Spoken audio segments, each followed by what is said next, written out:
بمناسبة اليوم ده ان النهاردة مجسم كأس العالم بيزور التتش. بينا نعرف تاريخ النادي الاهلي في كأس العالم.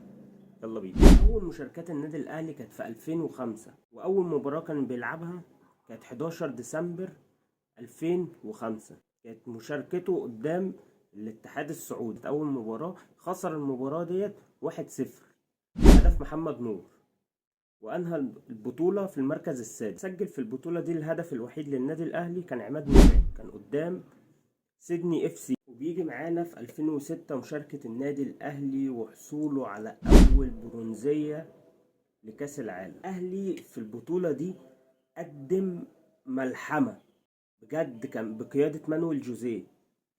قدم ملحمة كروية بمعنى الكلمة. يبدأ البطولة قدام اوكلاند سيتي ويكسب 2-0 بهدفين لفلافيو وابو تريكة. ويجي في المباراة انترناسيونال البرازيلي اللقطة الشهيرة بتاعت الكسندر باتو لما نطت الكرة على كتف ويخسر 2-1. تنتهي المباراة بهدف فلافيو وهدفين لانترناسيونال، هدف الكسندر بات، هدف لويز ادريان. يروح مباراة تحديد المراكز الثالث والرابع. المباراة ديت الاهلي لاعب امريكا المكسيكي وفاز بالمباراة ديت 2-1، وسجل هدفين الاهلي وقتها محمد ابو تريكة الملك.